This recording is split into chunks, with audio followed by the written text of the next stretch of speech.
making a chicken feeder. So you've seen a lot of the ones that have the PVC pipe that runs through the side of a container.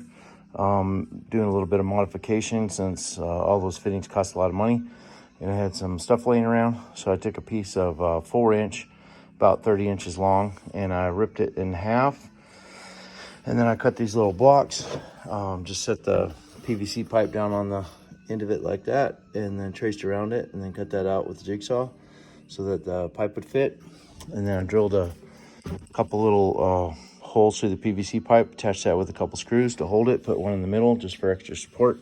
And these little pieces are 5.5 inches tall, and they can be adjusted just by simply cutting the bottom off. But I think that's going to work okay for the height, because I can also add a little shield on the back here to control how much feed that I actually get into the chicken feeder.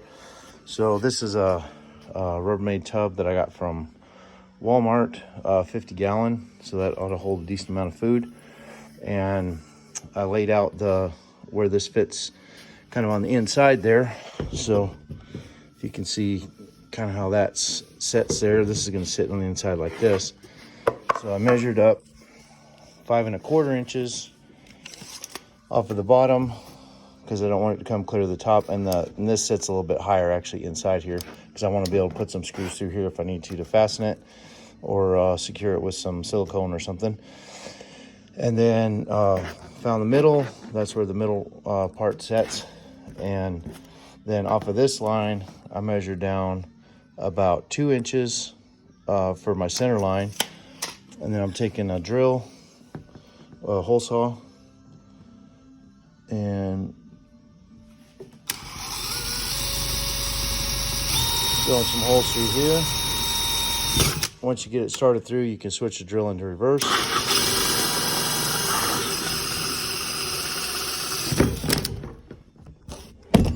And that makes it so you can drill the hole in there.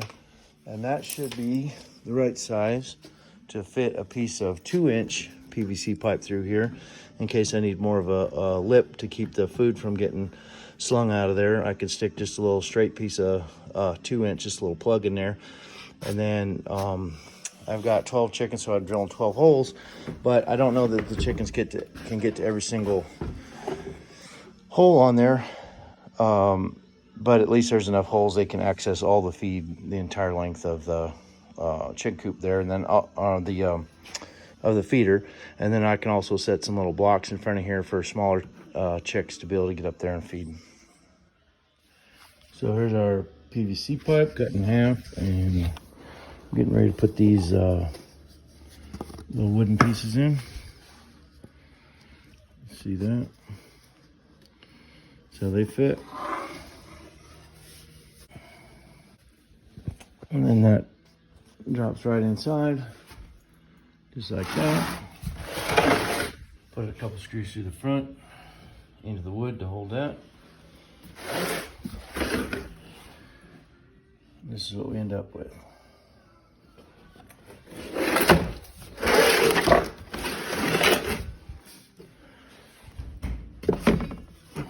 So that fits just like that. So I took 3 2x6s, which was the length of the tub. Put another 2x6 underneath the bottom of it, so that should raise it up. A lot of people are putting their stuff on like a cinder block. So I got up about 7.5 inches, which is pretty close to the height of a cinder block, so I think that ought to work. Okay, I decided there was a little bit too much flex right here for when the feed starts piling up in the bin and pushing against it. So I put a piece of seal tape in there, and then put a piece of wood in there to reinforce it. Put some screws through the side right there into the wood to hold that. But you could caulk that, glue that. You could stick a piece of wood on the inside in between here and here, and then use that to screw into. This is the first run on this, so just trying to get things figured out. I'm gonna put another piece of tape over the top of that just to keep feed from dropping down in little cracks. The tape is applied. It is ready for go time.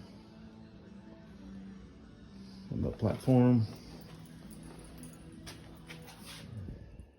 All right, next step is to put the feed in the.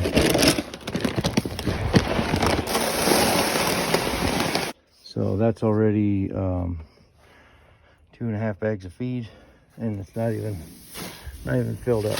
So I'll be probably able to hold about 4 or 5 bags. So for the final step, we put the lid on it, and we can see the feed is up to the bottom of the pipe inside of the feeder.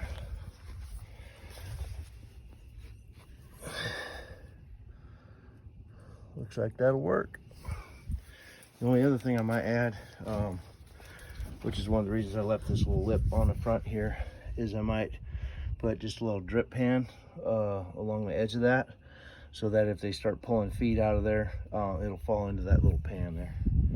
But other than that, it looks like we're good to go. So here I'm installing the little splash pans. Got one on there already. Notice they're getting some feed on the ground there, so I'm trying to avoid that, keep it off the ground. So I got just a little sheet metal screw, but you can use whatever you got.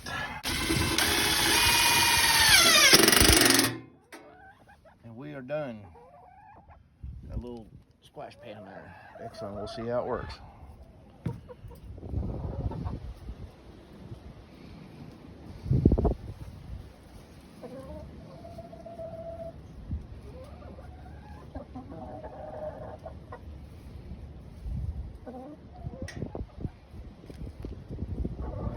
Are you gonna pick?